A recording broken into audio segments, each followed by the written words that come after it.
بسم اللہ الرحمن الرحیم۔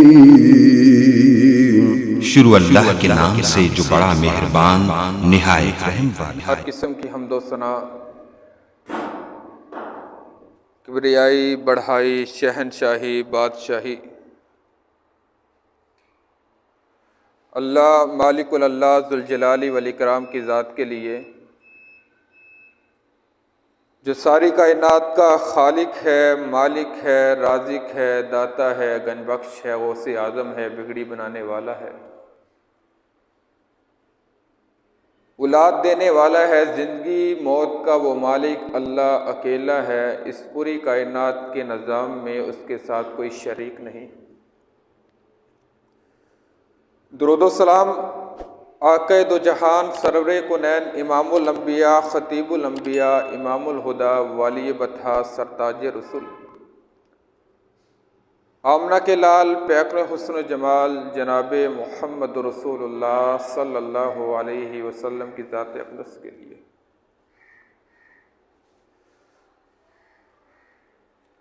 سب سے پہلے تو میں اللہ تعالیٰ کا بے حد شکر گزار ہوں کہ جس خالق و مالک نے آج مجھے اپنے جماعت کے عظیم ہیرے اللہ تعالیٰ غریق رحمت فرمائے حضرت علامہ قاری ایوب چنیوٹی رحمہ اللہ، جن کے مسند کے اوپر خطبہ جمعہ ارشاد فرمانے کا موقع عطا فرمایا۔ دوسرے نمبر پہ احباب جماعت کا شکر گزار ہوں کہ جس نے مجھے طالب علم کو آج اس مسند کے اوپر کھڑے ہونے کا موقع عطا کیا۔ میری دعا ہے اللہ تعالیٰ مجھے حق سچ بیان کرنے کی توفیق دے، ہم سن سنا کے عمل کرنے کی توفیق عطا فرمائے۔ قرآن مجید کی ایک آیت جس کے اندر اللہ تبارک و تعالیٰ نے فرمایا، یقیناً وہ آدمی کامیاب ہو گیا جس نے اپنا تزکیہ نفس کیا، اپنا محاسبہ کیا۔ 2023 زندگی کے کسی کے 2 سال گزرے ہوں گے، کسی کے 4، کسی کے 10 اور کسی کے 20، کسی کے 40 یا 50۔ ہماری زندگی کے اس طرح ایک ایک کر کے دن، رات، مہینہ، 2 مہینے، ہفتے اور 6 مہینے اور اس طرح سال گزرتے چلے جا رہے ہیں۔ گویا کہ کبھی ہم نے سوچا کہ یہ جو میری زندگی گزر رہی ہے مجھ سے اس کا حساب کتاب لیا جانا ہے۔ میں جو زندگی اس دنیا کے اندر گزار کے آ رہا ہوں اس کا مجھے ایک پیدا کرنے والے مالک و خالق نے مجھ سے پوچھنا ہے، قبل اس کے کہ وہ قیامت کے دن ہمیں اپنے دربار کے اندر کھڑا کر کے پوچھے کہ میرے بندے جو میں تجھے زندگی دی تھی، تیری زندگی کے 50 سال تیرے لیے میں نے رکھے تھے دنیا کے اندر، تو کس طرح گزار کے آیا؟ اس سے پہلے ہمیں ان سوالوں کا جواب تیار کرنا ہوگا۔ اللہ تعالیٰ نے انسان کے اندر ایک روح رکھی ہے اس جسم کے اندر، جسے نفس بھی کہا جاتا ہے، جسے روح بھی کہا جاتی ہے۔ اگر انسان کے جسم سے وہ نکل جائے تو انسان مردوں کے اندر شمار ہوتا ہے۔ لوگ کہتے ہیں یہ میت ہے، یہ مر چکا ہے، اسے 4 کندھوں پہ اٹھایا جائے اور اسے جا کے مٹی کے نیچے دفن کر کے آ جائے۔ جس انسان کے اندر یہ نفس اور یہ روح زندہ ہے، لوگ کہتے ہیں یہ ابھی حیات ہے، اس کے اوپر کوئی بات کی جائے وہ اثر کرتی ہے، اسے سمجھ لگتی ہے، وہ بول سکتا ہے، سن سکتا ہے، کلام کر سکتا ہے، ہل سکتا ہے، مل جل سکتا ہے۔ تو حضرات ہمارے اس نفس کی اللہ تعالیٰ نے 3 قسمیں بنائی ہیں۔ ایک نفس امارہ ہے، ایک نفس لوامہ ہے، ایک نفس مطمئنہ ہے۔ نفس امارہ وہ ہمیشہ کوشش یہی کرتا ہے کہ انسان کو بری بات کی طرف لگایا جائے۔ اس کا کام صرف اور صرف اتنا ہے، گالی دو، چغلی کرو، غیبت، حسد، کینہ، چوری، ڈکیٹی، لوگوں کے حق مارنے، روڈوں پہ کھڑے ہو کر لوگوں کی ماؤں بہن عزتوں کے اوپر نظریں ڈالنی، کبھی اس نے مسجد کی طرف رہنمائی نہیں کی، کبھی اس نے یہ نہیں کہا کہ یار تو مسلمان ہے آؤ رب کے در پہ چلے، اس نے کبھی نیکی کی کام کی طرف رہنمائی نہیں کی۔ یہ نفس امارہ ہمیشہ اس کی کوشش یہی ہے کہ انسان کو گناہ کے اندر اس طرح پھنسا دیا جائے کہ اسے اپنے پیدا کیے جانے والے مقصد کو بھول جائے۔ پھر ہے نفس لوامہ، یہ انسان کو نہ ملامت کرتا ہے، جو تو کام کیا ہے یہ غلط کیا ہے، یہ تو نے غلطی کا کام کیا ہے، یہ رب کی نافرمانی کا کام کیا ہے، چل رب کے دربار پہ اور جا کے معافی مانگ، توبہ کر لے۔ یہ انسان کو نا اندر سے اس کے دل کے اندر کھٹکا دے گا، تو جو کام کر کے آ رہا ہے یہ غلط کام ہے، یہ گناہ کا کام ہے، یہ رب کی نافرمانی کا کام ہے، تو نے رب کی بغاوت کی ہے، رب کے کھانے کے باوجود اس کی نافرمانی کر رہا ہے، جس کام سے تو یہ اللہ نے روکا تھا وہ کام تو کر کے آ رہا ہے، بری بات ہے، چل رب کے دربار پہ اور جا کے اس گناہ کی معافی مانگ۔ اسی طرح لفظ مطمئنہ ہے، وہ انسان کو اطمینان دیتا ہے، سکون دیتا ہے، جو تو کام کیا ہے، جو کر رہا ہے یہ بالکل ٹھیک ہے، اس کے اوپر مطمئن ہو جا۔ نماز پڑھ رہا ہے یہ نیکی کا کام ہے، رب کی عبادت ہے، رب تعالیٰ نے جس طریقے کے اوپر اللہ کے نبی کریم علیہ الصلوۃ والسلام کو بھیج کر لوگوں کو سکھایا اسی طریقے بھی تو نماز پڑھ رہا ہے، یہ بالکل ٹھیک ہے، مطمئن ہو جا۔ یہ انسان کو اطمینان دیتا ہے، جو تو نیکی کا کام کر رہا ہے، جو کچھ قرآن و حدیث کے مطابق نیکی کے اعمال ہیں، جو بھی انسان کرتا ہے اسے دلی سکون ملتا ہے، میں کچھ نیکی کر کے آیا ہوں، اور پھر وہ رب سے دعائیں کرتا اللہ مجھ سے قبول کر لے جو ٹوٹی پھوٹی میری عبادات ہیں۔ یہ انسان کو اطمینان سکون دیتا ہے۔ آئیے حضرات، اللہ تعالیٰ نے انسان کے اندر نہ دونوں پہلو رکھے ہیں، نیکی کا بھی، برائی کا بھی، خیر کا بھی، شر کا بھی۔ اگر میرے بندے نیکی کا کام کرے گا، میری عبادت کرے گا، تیرے لیے یہ انعامات ہیں، اگر میری نافرمانی کرے گا، میری بغاوت کرے گا، تیرے لیے یہ عذابات ہیں۔ اور اس کے بعد اللہ تعالیٰ نے انسان کو اختیار دے دیا کہ میں نے تیری زندگی تجھے دے دی ہے، دنیا کے اندر تجھے بھیج دیا ہے، دونوں راستے تجھے بتا دیے ہیں، تیرے لیے اپنے آخری پیغمبر جناب محمد رسول اللہ صلی اللہ علیہ وسلم کو اس دنیا کے اندر بھیج دیا ہے۔ آپ کے جانے کے بعد آپ کے وراثت کے اندر العلماء وراثت الانبیاء کے تحت یہ نظام چل رہا ہے۔ لوگ آتے رہیں گے، قرآن و حدیث کی دعوت دیتے رہیں گے، تجھے میری پہچان کرواتے رہیں گے، تجھے بتاتے رہیں گے یہ خیر کی بات ہے، یہ شر کی بات ہے۔ دونوں راستے تیرے لیے ہیں، خیر کے راستے پہ چلنا چاہے تیری مرضی، برائی کے راستے پہ چلنا چاہے تیری مرضی، یہ اختیار تیرے پاس ہے۔ یہ جو اختیار ہے نا میں نے تجھے دے دیا، برے راستے پہ تو چلے گا تیری مرضی، نیکی کے راستے پہ چلے گا تیری مرضی، دنیا کے اندر میں تجھے پوچھوں گا نہیں۔ آپ کہیں گے کس طرح کی بات کر رہے ہیں؟ ہم سارے دن کے اندر 5 نمازیں اللہ نے فرض کی ہیں، اگر میں 5 نمازوں میں سے 3 نمازیں پڑھ لیتا ہوں اور 2 نمازیں نہیں پڑھتا، کیا میرے اللہ تعالیٰ نے مجھے شام کو مجھے کھانا دیا؟ کیا اللہ نے یہ کہا کہ میرے بندے آج تو نے میری عبادت پوری نہیں کی، آج شام کو تیری روٹی ایک کم کر دی جائے گی؟ یا اللہ تعالیٰ فرمائے آج سارا دن تو نے میری عبادت نہیں کی، کسی جگہ پہ بیٹھ کے میرا ذکر نہیں کیا، تو نے مجھے یاد نہیں کیا، آج تیری رات کو میں نیند حرام کر دوں گا، تیرے سر کے اندر، تیرے جسم کے کسی حصے کے اندر اس طرح کی تکلیف دے، تجھے کوئی درد پیدا کر دوں گا، تجھے ساری رات نیند نہیں آئے گی کیونکہ تجھے میری عبادت نہیں کی۔ ایسا کوئی اللہ نے نظام نہیں بنایا۔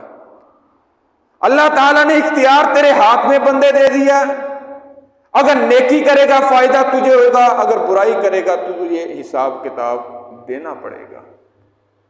اسی لیے اللہ کے نبی کریم علیہ الصلوۃ والسلام کے ایک پیارے جاننثار صحابی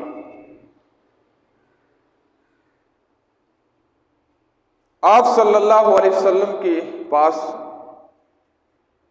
کسی جھگڑے کو لے کے آ رہی ہیں، ان کی اہلیہ انہیں کہنے لگی میرے سر کے تاج او اللہ کے بندے، میں نے تیرے ساتھ اتنا عرصہ گزارا، ایک وقت گزارا ہے، میں اب تیرے ساتھ رہنا نہیں چاہتی، تم یہ طلاق دے دے۔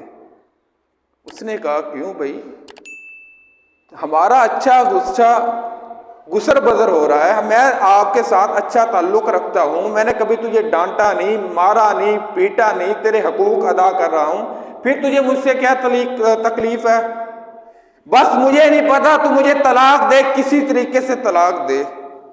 حتیٰ کہ اس نے کہا میں اس طرح طلاق نہیں دینے لگا، اللہ کے نبی کریم علیہ السلام کے پاس چلتے ہیں، آپ جو فیصلہ فرمائیں گے اس کے مطابق میں عمل کر لوں گا۔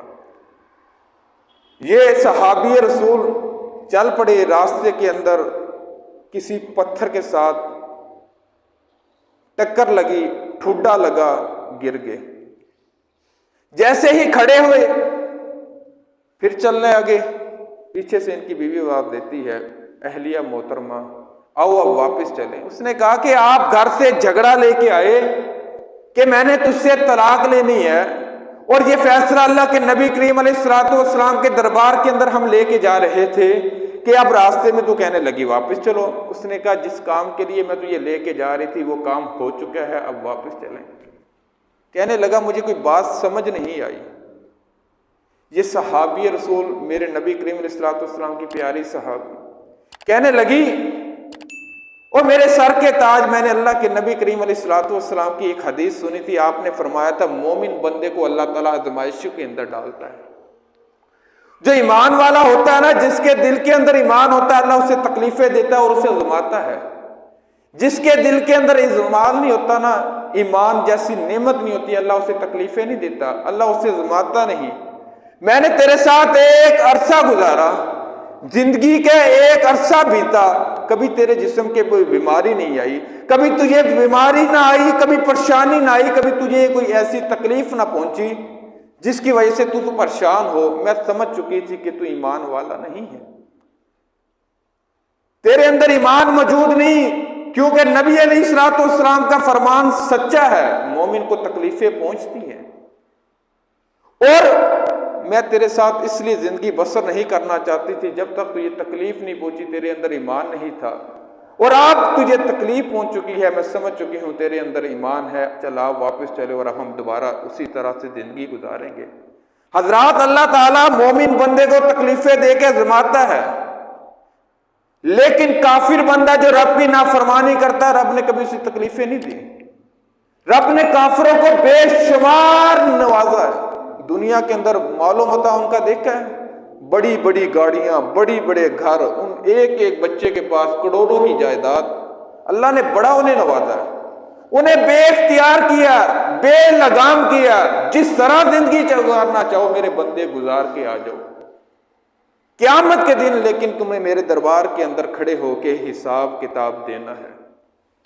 کبھی ہم نے سوچا کہ رب تعالیٰ کے دربار کے اندر جا کے ہم نے جو حساب کتاب دینا ہے، اس کے لیے کیا میں نے تیاری کی ہے؟ میں آپ صلی اللہ علیہ وسلم کے پیارے صحابہ کی مثالیں پیش کر کے بات سمجھانے کی کوشش کرتا ہوں کہ صحابہ اکرام اپنا کس طرح محاسبہ کیا کرتے تھے۔ جناب حضرت حذیفہ رضی اللہ تعالیٰ عنہ، بڑی مشہور حدیث ہے، ایک دن گھر سے نکلے، جناب حضرت ابوبکر صدیق رضی اللہ تعالیٰ عنہ سے راستے میں ملتے ہیں، حضرت ابوبکر پوچھتے ہیں کیفہ یا حذیفہ، میرے پیارے حذیفہ کیا حال ہے؟ حضرت حذیفہ کہنے لگے نافقہ حذیفہ، حذیفہ تو منافق ہو چکا ہے۔ حضرت ابوبکر صدیق رضی اللہ تعالیٰ عنہ فرمانے لگے سبحان اللہ، کس طرح کا مواجرہ، کس طرح کی بات آپ کر رہے ہیں؟ حتیٰ کہ حضرت حذیفہ کہنے لگے صدیق میرے پیارے دوست، بات اس طرح کی ہے، جب ہم اللہ کے نبی کریم علیہ السلام کی مجلس کے اندر ہوتے ہیں، آپ ہمارے سامنے جنت کا تذکرہ کرتے ہیں اس طرح کہ ہم جنت کو اپنی آنکھوں سے دیکھ رہے ہوتے ہیں، جہنم سے اس طرح ڈراتے ہیں کہ جہنم ہمارے سامنے ہوتی ہے اور ہم اس سے بچنے کی کوشش کرتے ہیں، لیکن جیسے ہی اس مجلس سے اٹھ کے واپس آتے ہیں، گھر بیوی بچوں کے اندر مشغول ہو جاتے ہیں، کاروبار کے اندر مشغول ہو جاتے ہیں، ہماری ظاہری جو کیفیت ہوتی ہے وہ بدل جاتی ہے۔ اور حضرت حذیفہ اس بات کو جانتے تھے جو انسان کا ظاہر ہے، اگر اس کا باطن اس طرح کا نہ ہو تو انسان منافق ہوتا ہے۔ انسان ظاہر تو بڑا اچھا لوگوں کو بن کے دکھائے، اوپر سے حاجی ثناء اللہ، نمازی پانچوں وقت کا، بڑے جی روزے دار، فلاں فلاں، لیکن اندر سے اسے پتہ ہے میں کس جگہ پہ کھڑا ہوں، اوپر سے حاجسنا اللہ، نیچے سے ڈکیٹیاں مارتا ہو، لوگوں کے حق تلفی کرتا ہو، لوگوں کو دھوکہ دیتا ہو، لوگوں کا مال لوٹتا ہو۔ یہی وجہ تھی حضرت حذیفہ فرمانے لگے ہمارا ظاہر کچھ اور ہو جاتا ہے آپ کی مجلس کے اندر، جیسے ہی ہم واپس آتے ہیں ظاہر بھی تبدیل ہو جاتا ہے۔ حضرت ابوبکر صدیق رضی اللہ عنہ نے حضرت حذیفہ کا ہاتھ پکڑا، آپ صلی اللہ علیہ وسلم کے دربار میں لے آئے۔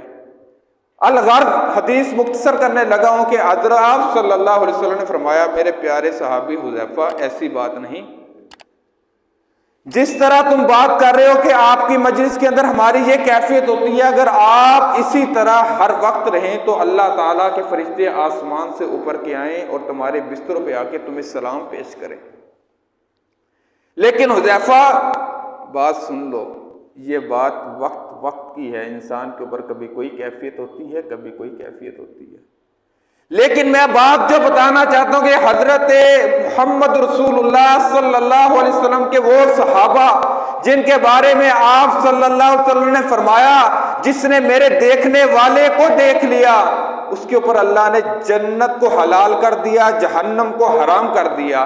وہ صحابی رسول جس کا معیار یہ تھا جس کو دیکھا جائے رب جہنم ہمارے اوپر حرام کر دے، وہ خود کہنے لگا میری آج حالت بدل چکی ہے۔ حذیفہ کو اپنی زندگی کی فکر پڑ رہی ہے کہ حذیفہ کہیں منافق نہ ہو جائے، حذیفہ کی نیکیاں ضائع نہ ہو جائے، حذیفہ کو اگر رب کے دربار کے اندر کھڑے ہو کے حساب کتاب دینا بڑے مشکل ہو جائے گا۔ حضرت عمر رضی اللہ تعالیٰ عنہ ایک دن کھڑے ہیں، صحابی رسول ساتھ ہیں، ایک میدان کے اندر چلے جاتے ہیں، باغ کے اندر چلے جاتے ہیں، صحابی رسول ساتھ ہیں، کہنے لگے حضرت عمر تھوڑی دیر بعد آگے چلے، کسی درختوں کے اندر جا کے چھپ گئے۔ میں تلاش کرنے کے لیے حضرت عمر رضی اللہ تعالیٰ عنہ کے پیچھے گیا، میں نے دیکھا حضرت عمر اس طرح ہاتھ اٹھائے تھے، رب کے دربار کے اندر دعا کر رہے تھے، اللہ یہ جو تو نے عمر کو زندگی دی ہے نا اسے نیکی کے راستے پہ چلانے کی توفیق دے دے، نہیں تو کل قیامت کے دن عمر کو اپنی زندگی کا حساب کتاب دینا بڑا مشکل ہو جائے گا۔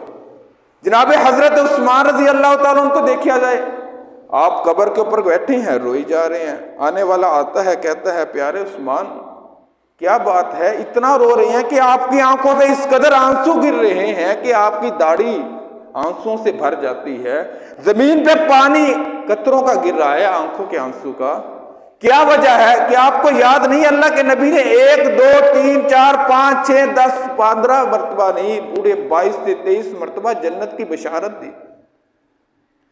آپ کو اللہ تعالیٰ کے نبی کریم علیہ الصلوۃ والسلام کی زبان نبوت سے یہ ملا، عثمان آج کے بعد کوئی عمل نہ کرے، ما ضر عثمان ما عمل بعد اليوم، عثمان تو جنتی ہے۔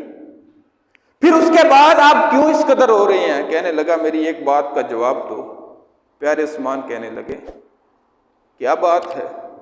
مجھے بتاؤ، میں جب زندہ ہوں تم میرے ساتھ ہو؟ جی بالکل ساتھ ہیں۔ میں مر جاؤں گا میرے ساتھ ہوگے؟ جی بالکل ساتھ ہوں گے، آپ کے چارپائی کے ارد گرد ہوں گے۔ اچھا کب تک ساتھ دو گے؟ 4 کندھوں پہ اٹھائیں گے، لے آئیں گے، اس کالی کوٹری کے اندر دفن کر دیں گے۔ کہا پھر عثمان نے مجھے بتاؤ دنیا کے اندر تم میرا ساتھ دے دو گے، کس وقت تک دو گے؟ مجھے فکر اس کالی کوٹری کی اندر ہے، جب میں چلا جاؤں گا اس جگہ پہ میرا ساتھ کسی نے نہیں دینا۔ مجھے حشر کے میدان کے اندر رب کے دربار کے اندر کھڑے ہوتے اس کی اتنی فکر نہیں، کیونکہ وہاں بھی تم میرے ساتھ ہوگے، لیکن اس کالی کوٹری کی فکر ہے جس کی یاد نے مجھے آج رلا دیا کہ اس جگہ کے اوپر عثمان تو نے اکیلے ہونا ہے، اس کے لیے تیاری کر لے، قیامت کے دن حساب کتاب دینا بڑا مشکل ہو جائے گا۔ حضرات، حضرت عمر رضی اللہ تعالیٰ عنہ کا قول ہے، حضرت عمر فرماتے ہیں حاسبوا قبل ان تحاسبوا، حاسبوا انفسکم قبل ان تحاسبوا، وزنوا قبل ان توزنوا، وہ اپنا حساب کتاب کر لو قبل اس کے کہ قیامت کے دن رب تعالیٰ کے دربار کے اندر پیش ہو کے تمہارا حساب کتاب کیا جائے۔ وزنوا، اپنے اعمال کا وزن کر لو قبل اس کے کہ قیامت کے دن رب کے دربار کے اندر کھڑے ہو کے وہاں پہ تمہارے اعمال کو تولا جائے۔ کبھی ہم نے فکر کی کہ یار میں اپنی زندگی کا حساب کتاب کروں، میری زندگی کے 22-23 سال گزر چکے، میں نے کتنی نمازیں چھوڑی ہیں؟ کبھی سوچا میں نے کتنے لوگوں کو تکلیف دی ہے؟ جو اس مقصد کے لیے انسان کو پیدا کیا گیا نا، یہ مقصد کوئی رائے گاہ نہیں جانے والا۔ آج دنیا کے اندر کوئی آدمی کسی کو کوئی چیز دیتا ہے نا، وہ بعد میں حساب کتاب لیتا ہے۔ ایک مالک دکان کے اوپر کسی نوکر کو رکھتا ہے، شام کو واپس لوٹتا ہے، آ کے پوچھتا ہے کتنی چیزیں بکی ہیں، کیا پروفٹ ہوا ہے، کیا کچھ ہوا ہے، سارا دن کس طرح تو نے گزارا ہے، کتنے بچت ہوئی ہے، مجھے سارا ایک ایک روپے کا حساب دے۔ یہ دنیا کا نظام ہے۔ جس مالک نے تجھے 60 سالہ زندگی دی ہے، کیا اس نے بے فضول تجھے دی ہے؟ اس نے قیامت کے دن تجھ سے حساب نہیں لینا، اس نے نہیں پوچھنا یہ 60 سالہ تجھے میں نے زندگی دی تھی، 50 سالہ زندگی دی تھی، بتا کس طرح گزار کے آیا ہے۔ اللہ کے نبی کریم علیہ الصلوۃ والسلام فرماتے ہیں قیامت کا دن ہوگا، اللہ تعالیٰ کے دربار پہ پیش کیا جائے گا بندے کو، لا یزول قدم بنی آدم کا قدم اس وقت تک آگے نہیں ہلے گا جب تک وہ اللہ کے دربار کے سامنے 5 سوالوں کا جواب نہ دے دے۔ کون سے سوال ہیں؟ ہمیں تو سوالوں کا نہیں پتہ، جواب تو دور کی بات ہے۔ اللہ کے دربار کے سامنے کھڑے ہوں گے، اللہ تعالیٰ فرمائیں گے میرے بندے بتا یہ تجھے جو زندگی دی تھی، یہ جوانی کہاں پہ گزار کے آیا ہے؟ کہو گے اللہ سونے بس کوئی نہیں دوستا یارہ دی محفل سگی، جوانی دا چاہ سگا، پتہ نہیں لگا، بس ایویں غفلت ہوگی تے نمازاں بھی چھڑ دیتیاں، روزے بھی چھڑ دیتے، تیرے دربار تے آن دی توفیق نہ ملی، کہو گے؟ پھر دوسرا سوال ہوگا میرے بندے یہ جو تیرے جسم کے اوپر بدن کے اوپر لباس ہے اس کے بارے میں بتا، یہ لباس چوری کا تو نہیں، یہ لباس حرام پیسوں کا تو نہیں، یہ جو جسم کے اوپر تیرے لباس سج رہا ہے یہ کس طرح کا لباس ہے، کس طرح تو نے کمایا تھا، کس طرح اپنے اوپر ڈالا ہے؟ کیا کہو گے؟ کوئی نہیں جی بس ایویں دا لگا سگا دکان دے تے مالک کھلوتا نہیں سگا، دکاندار کھڑا نہیں سگا، بس ایویں جا رہے سگے تے میں کیا سونا سوٹ ہے ہاتھ پا لیے تے لے آئیے۔ میں انہوں کس نے ویکھنا ہے، کنے پوچھنا ہے؟ آج قیامت کے دن حساب کتاب دینا پڑے گا۔ تیسرے نمبر پہ انسان ہم سے یہ سوال ہوگا میرے بندے بتا اپنی یہ کمائی پیسے کس طرح کمائے تھے؟ کہو گے اللہ سونے کوئی نہیں مہنگائی بڑی سگی، اے جی عمران خان آیا تے شہباز شریف آیا، اتنی مہنگائی کر دیتی، اتنی مہنگائی کر دیتی، غریب دا لقمہ حرام ہو گیا، چولہا نہیں جل رہا، زندگی حرام ہو چکی ہے۔ پھر میں نے کہا کہ اب کچھ نہ کچھ کرنا پڑے گا، کلو دودھ کے اندر آدھا کلو پانی ملانا پڑے گا، بورے کے اوپر کالا رنگ کر کے پتی بنا کے بیچنی پڑے گی، کانے گلے سرے امرودوں کو رکھ کے شاپر کے اندر ڈال کے دینا پڑے گا، بیچنا پڑے گی، جب تک ملاوٹ نہیں کروں گا میری روزی نہیں بنے گی، مجھے پرافٹ نہیں ہوگا، مجھے پیسے نہیں کمائے جائیں گے، مجھے منافع نہیں ہوگا، میرے گھر کا نظام نہیں چلے گا۔ نہیں بھائیو، قیامت کے دن پھر پتہ لگے گا کتنے دھوکے کر کے آیا، کس طرح تو پیسے کما کے آیا۔ پھر اس کے بعد چوتھے نمبر پہ انسان تجھ سے سوال کیا جائے گا میرے بندے بتا یہ جو پیسے کمائے تھے کہاں پہ خرچ کر کے آیا ہے؟ پھر کیا کہو گے؟ اللہ سونے بس جوانی دا چاہ سگا، ویلے رہندے سگے، کم کوئی نہیں سگا، اسی بس کیا جی نیٹ پیکج لگوا لیے منتھلی۔ پھر اس کے بعد بیوی صاحبہ نے بڑی فرمائشاں کیتی سگیاں، میں انہوں شاپنگ کروا دیو، مارکیٹ ہی لے جاتا سگا، انہوں شاپنگ کروا دیتا سگا۔ پھر اس کے بعد دوستوں کی محفل آ جاتی تھی، دوست کہتے تھے کوئی نہیں ہوٹل دے چلیے، اتھے دعوت کھا لی تھی سگی، منتھلی میری تنخواہ تھی 20 سے 25 ہزار، اس طرح کر کے ساری اٹھ جاتے تھے۔ اللہ فرمائیں گے بتا مجھے اس میں سے میرے رستے کے اندر کتنے خرچ کر کے آیا؟ یہ جو تو خرچ کر لیا یہ سارا ضائع گئے تیرے، یہ یہاں پہ وہی شمار ہوں گے جو تو نے میرے رستے کے اندر خرچ کیے۔ جیسے کہتے ہیں حافظ جی کی کریے حالات بہت خراب نے، اتنی مہنگائی دل نہیں کرتا، اپنا گزارا نہیں ہوتا، بچیاں دے تے خرچ کر دے روندا ہے، منتھلی 35-40 ہزار پر کمائی دا، حالے 20 دن گزرتے ہیں مہینے دے، 10 دن باقی ہوندے نے، جیباں خالی ہو جاندیاں نے۔ یارو رب کے راستے پہ خرچ کیا کرو، قیامت کے دن حساب دینا پڑے گا یہ پیسے کہاں پہ خرچ کیے ہیں۔ کہہ سکو گے اللہ تیرے راستے میں اندر خرچ کیے تھے، میری گنجائش نہیں تھی، مانا میں غلطی کرتا تھا، عیاشی کرتا تھا، دوستوں کی محفلوں میں اڑاتا تھا، بیوی کے خرچے کرتا تھا، سب کچھ کرتا تھا، لیکن منتھلی 1000 روپے تیری مسجد کو بھی دیا کرتا تھا، 500 روپے تیرے راستے کے اندر بھی خرچ کیا کرتا تھا، کسی غریب کی مدد کیا کرتا تھا، کسی یتیم کے سر کے اوپر دستے شفقت رکھا کرتا تھا۔ 5ویں نمبر پہ انسان تجھ سے سوال ہوگا، اور وہ بہت اہم ترین سوال ہے، اگر یہ سوال تیرے ذہن کے اندر بیٹھ جائے تیری زندگی بدل جائے گی، اور میرا تجھے سلام ہوگا کہ جو تجھے میں نے بندے علم دیا تھا کیا اس کے مطابق تو نے عمل کیا ہے کہ نہیں؟ پھر کہو گے ہمارے پاس تو کوئی آدمی آیا نہیں تھا، ہمیں کسی نے دعوت نہیں دی دین کی، ہمیں کسی نے بتایا نہیں، رب کی معرفت نہیں کرائی، نبی کریم علیہ السلام کی پہچان نہیں کروائی، نماز روزے کے بعد ہمیں کسی نے بتایا نہیں۔ نہیں میرے بھائیو، جھوٹ نہیں چلے گا، پوچھا جائے گا۔ قاری زبیر حنیف صاحب آتے تھے یہاں پہ جمعہ پڑھانے کے لیے، دعوت دیتے تھے، بتاتے تھے اس طرح عمل کرو، اس طرح کرو، اس طرح کرو۔ ہم غفلت کی نیند سوئے رہتے تھے، یہاں پہ سنتے تھے، کپڑے جھاڑ کے چلے جایا کرتے تھے۔ وہاں پہ حساب کتاب دینا پڑے گا۔ بندے تیرے پاس میں نے اپنے نبی کے وارث کو بھیجا، وہ آیا یہ بتا کے گیا کہ یہ عمل کرو، اللہ اس سے راضی ہوتا ہے، اس کام سے بچ جو، اللہ اس سے ناراض ہوتا ہے۔ پھر بھی تو نے سنا نہ، تو نے مانا نہ، تو نے یاشی کی زندگی گزاری۔ آج مجھے حساب دے، پھر اس کے بعد بتاؤ یہ 5 سوالوں کے بعد کیا بچے گا؟ جب ہمارے پاس ان کا جواب نہ ہوگا پھر ہمیں اللہ جنت کی ٹکٹ دے گا؟ میرے بھائیوں، آج 2023 چڑھ چکا ہے، آج اس کا دوسرا جمعہ ہے۔ ایک آدھی تبدیلی اپنے اندر لے کے آؤ۔ وہ عمران خان والی نہیں، اپنے اندر کوئی تبدیلی پیدا کرو۔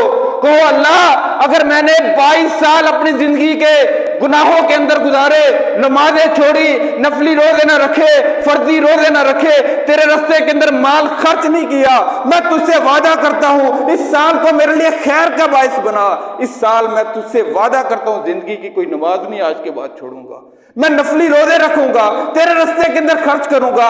کبھی اپنی ڈائری بنا، اوپر لکھ آج دن کی 5 نمازیں، جھوٹ، حسد، بغض، کینہ، لوگ کہتا ہے فراڈ، دھوکہ، اس طرح کی جتنی زندگی کے اعمال ہیں لکھ، اور نیچے نمبر لگاتا جا کتنی نمازیں چھوڑی ہیں، روزہ نفلی رکھا کہ نہیں، مال کہاں پہ خرچ کیا۔ ان چیزوں کا آج دنیا کے اندر حساب کتاب اپنا خود تو لینا شروع کر دے، قیامت کے دن تیرا حساب کتاب آسان ہو جائے گا۔